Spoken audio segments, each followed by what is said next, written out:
Unfortunately, this tracks 1,000% with the Biden administration. In this case, didn't you want to just kind of step back and say, this is craziness? You know, my government here in California is prohibiting a handful of people from worshiping their God because of the risks of COVID. But the same people, if they want to, can go to a strip club.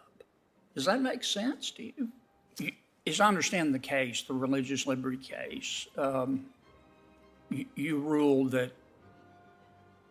government in California could prohibit a small group of people from worshiping their God at home because of the risk of COVID. Is that basically correct? Inside the home, outside the home, three households could gather. Inside the home. Yes. This was in this was in California?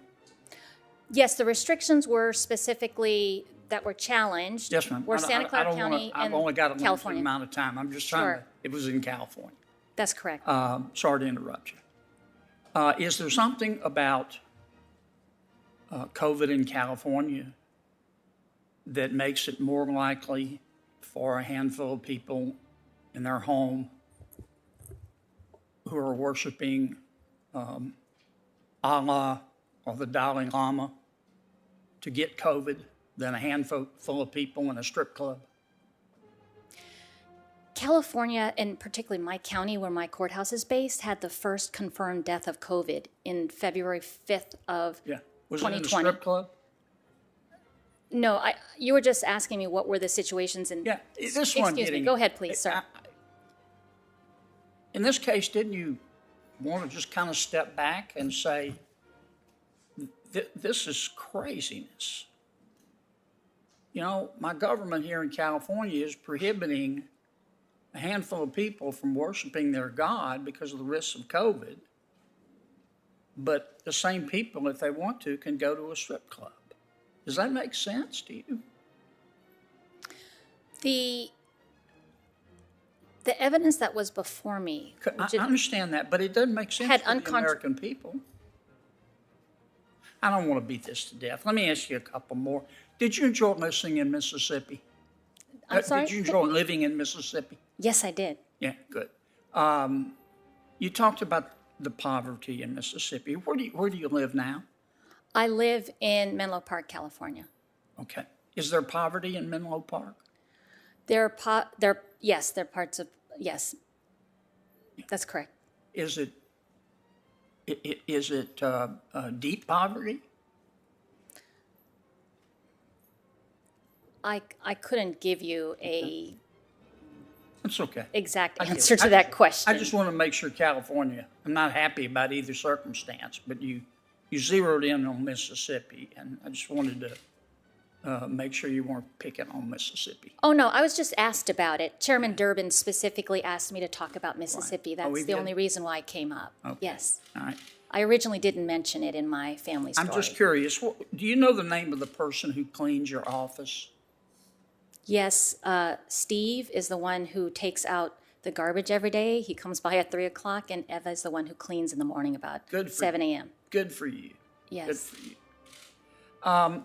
Look, I'm not real big on holding people too accountable for crazy things they said when they were young. Because I've said a few myself. I've even done a few things. But I got to read you this from an article you wrote when you were at Harvard Law. I'm going to quote, if that's okay. I'm not going to try to paraphrase. Here's what you wrote. Minority judges still need to maintain the disguise of objectivity or face challenges to their decisions. Yes, a minority judge is going to identify with a minority party's experiences. But she can't admit this. We've got to get more clever and say, look, we're just as neutral as any 60-year-old white man. Do you still believe that? Not at all. I agree. I disagree with that 100%. It is something I said 31 years ago, my 1L fall semester year, fall of 1990, and that is completely wrong. Our rule of law absolutely depends on impartiality, fairness, and I completely disagree with that statement. Yeah. Could I just ask, did you make that statement based on, well, why did you make that statement? What were you thinking then? I was having a conversation with 3 1L classmates in a room, and I think that statement shows a lack of maturity, Yeah. shows a lack of experience in the world, shows a lack of knowledge about the law, and I completely disagree with it. Okay, fair enough. Congratulations. Thank you. Let me just ask you a baseline question about the free exercise clause in the United States Constitution. Is it limited to houses of worship? Is it limited to the physical space of a house of worship? No, it is not. So I'm struggling to understand your opinion in the Tandon case. I don't understand why you would think that businesses should be able to abide or should be able to be open, and people should not be able to gather to worship in their own homes. Why would you assume that people gathering in their own homes wouldn't follow the guidelines, wouldn't obey the restrictions, and therefore couldn't be trusted? Help me understand that assumption. I don't quite get it.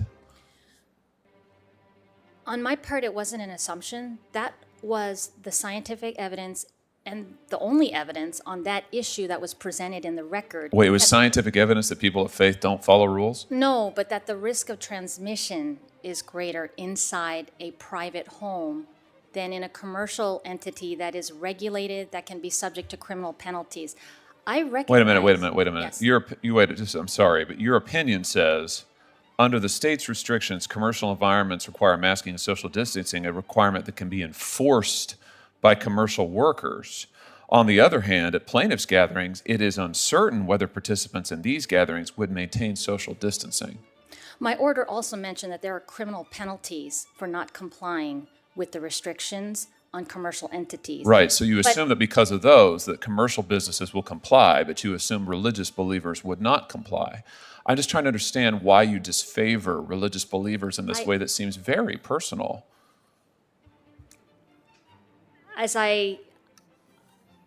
All I can say, Senator Hawley, is that I certainly have no animus toward any person of faith. You think maybe you have an implicit bias? Let me ask you this. No, but in the 2020 Women's Collective Summit, you said last year that stereotypes are deeply embedded in many people. I'm quoting you now.